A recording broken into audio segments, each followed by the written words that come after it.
Has an Altadena sheriff's deputy gone rogue or started beating and abusing young black men in the community? Decide for yourself after hearing from the sheriff's captain and the alleged victim's attorney and local publisher right now on CCN Game Changers.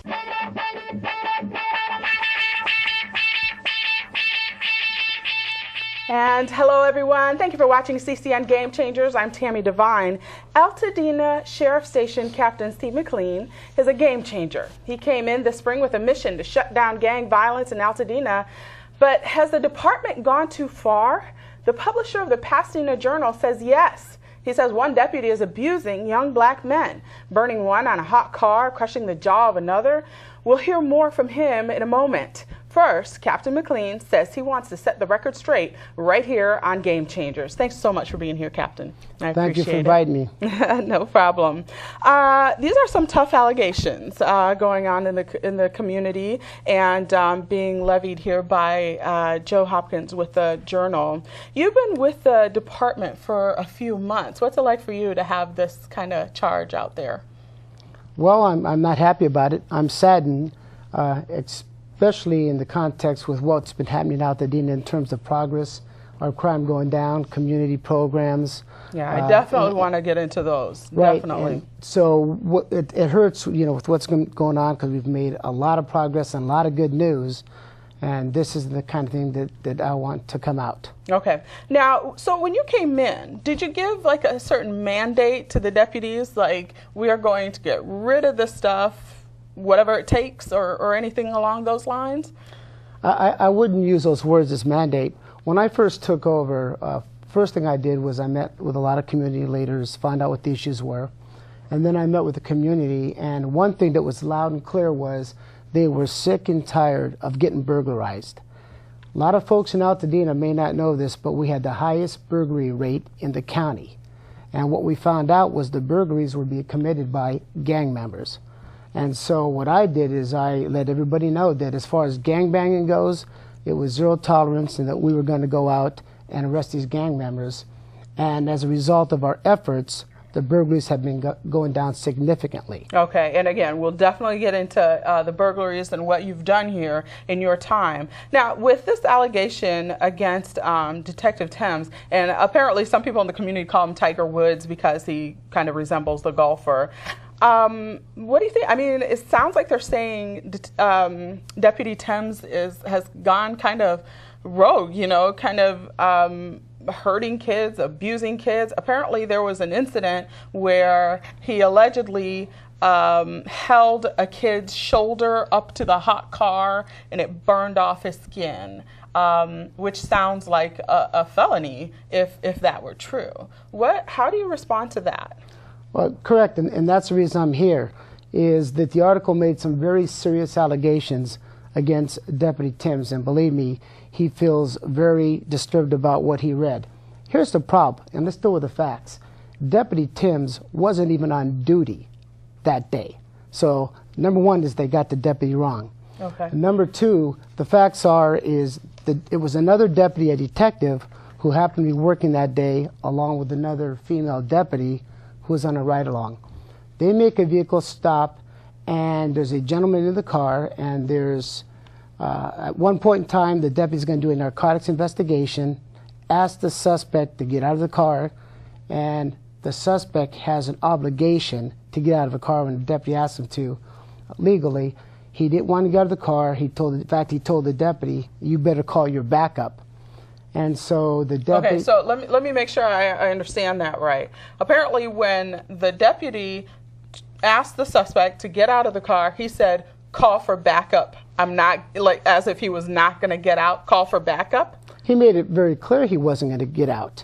He said that you don't have the probable cause to stop me and you better call backup. Okay, and also you're saying it was not Deputy Thames.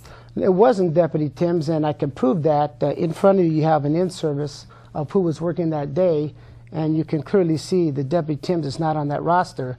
I am looking at it, and it looks like it was Deputy Binder instead. Yes, that's the other thing is Deputy Thames is African-American and Filipino. Deputy Binder is Caucasian. Okay. So okay. that was another So it wasn't him. He wasn't anywhere near the vicinity, basically. Never happened. When this happened. Okay. Never happened. So what happens after the suspect says call for backup? What happened was Deputy Binder, at some point in time, the suspect came out of the car. They got in a struggle. The suspect didn't have a shirt on, and if you remember a couple weeks back how hot it was, there was a struggle. At some point in time, they went to handcuff him, put him on the hood of the car, and that's where the chest and the shoulders got burnt. Okay. With the assistance of the other deputy, eventually they were able to handcuff him. Okay, so there's no disputing that his shoulder was up on the hot car and he got burned. Correct. But you're saying that there was a reason that happened. Is that right? Well, what I'm saying, number one, is I'm saying, and let's refer to the article here, is Deputy Timms wasn't there. Let's make that clear. He wasn't there. It was not Deputy Timms. Number two is, had the suspect got out of the car like he was legally obligated to do, we wouldn't be sitting here talking about this. There might be a question about the officers maybe noticing that the skin was burning, that it was a hot day, and that maybe that was abusive in any way. Do you see it that way at all? Well, what I would say is put yourself in the officer's shoes. You're standing there and you have a guy in the car, and this guy tells you you better call backup. That's pretty scary. And that indicates to me that this guy has some very bad intentions. So I don't think that in the back of my mind at any point I'm thinking about a hot car. What I'm thinking about is I need to get the handcuffs on this guy as soon as I can. And if we fall against a car, like I said, had he gotten out of the car like he was legally obligated to do so, we wouldn't be sitting here right now. And also, I think you guys have mentioned that during the process, the other deputy, the female deputy, was hurt. Is that right? What you have there is a hand of the female deputy that was injured because of the struggle. Okay, so she was cut and she had to be treated there. Was she treated on the scene or was she hospitalized or? I don't know if she was treated on the scene or if she was treated at the hospital. Okay. Now, what happened with the suspect after they got him out of the car? They sprayed him, got him out of the car, put his shoulder on the car, and were there any other injuries? What happened then? At some point in time, they fell to the ground and he did break his jaw or cracked his jaw, something like that. Okay, all right.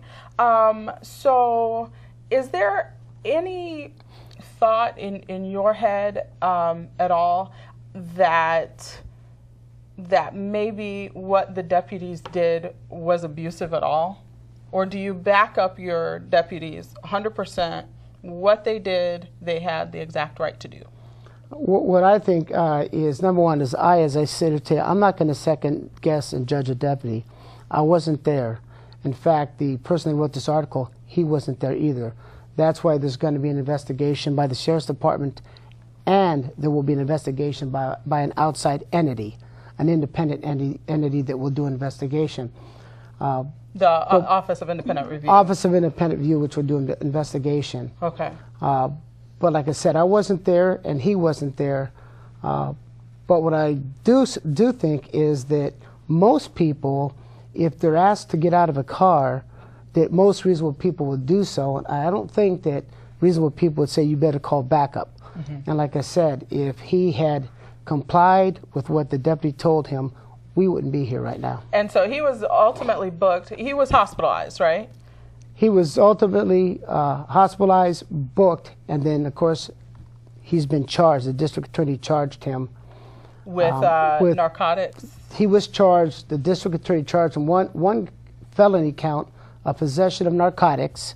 He had drugs on him, and one felony count of resisting arrest by means of force or violence. And this was part of why he was stopped in the first place, was because of the drugs, is that right? That's why he was asked to get a car so the deputy could go and look for the drugs, and in fact, he had drugs on him. Okay.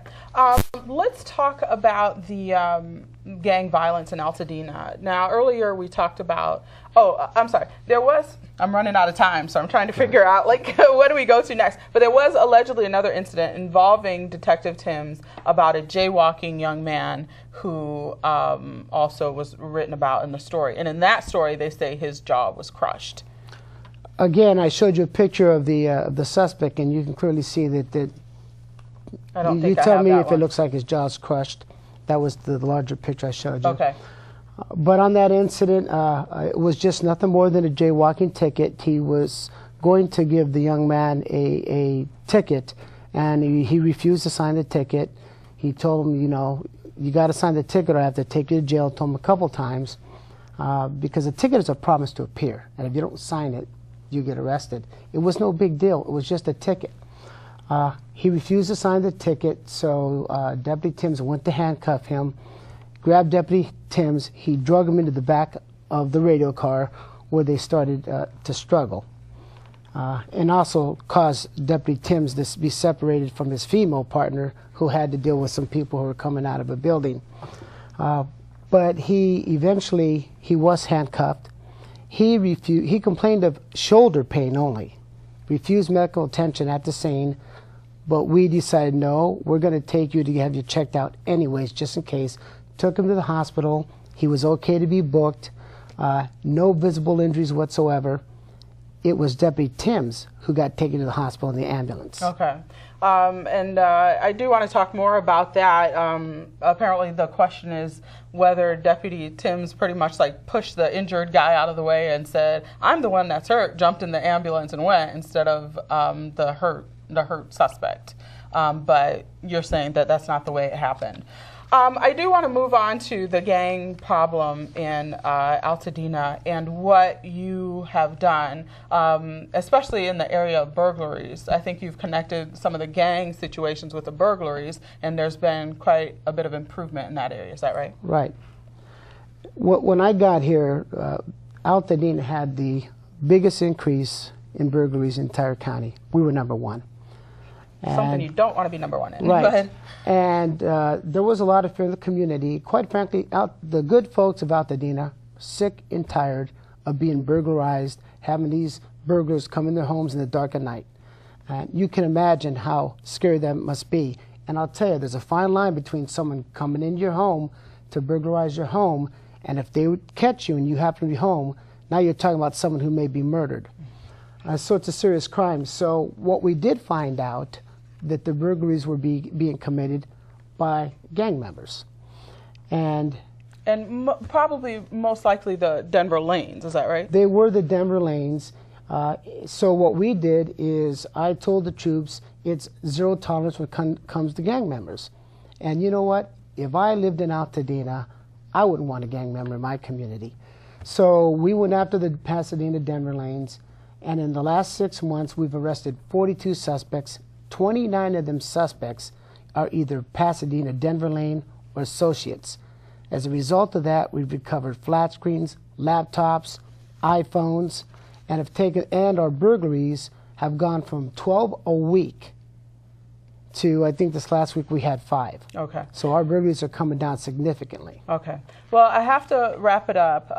In closing, is there any balance between the iron fist and, dealing with the community in a way that they can, that they're okay with? Yes, and thank you for the opportunity, because I think that is the most important question that you asked me tonight.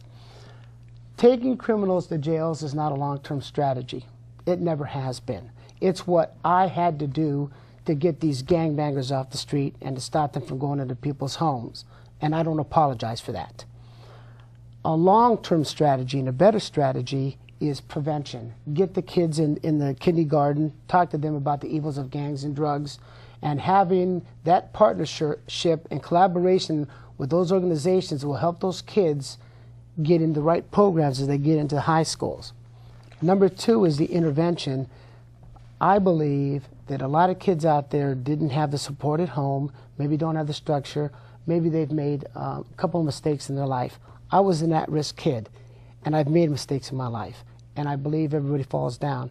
So interventions is important, and we've got a very good intervention program coming in February that's going to help them kids out. Good. Well, I definitely want you to come back and talk to us about that. Thank you so much for taking the time. I'm going to bring in Joe Hopkins in here next to talk about his clients and their side of the story. But I appreciate you clarifying what happened with your deputies.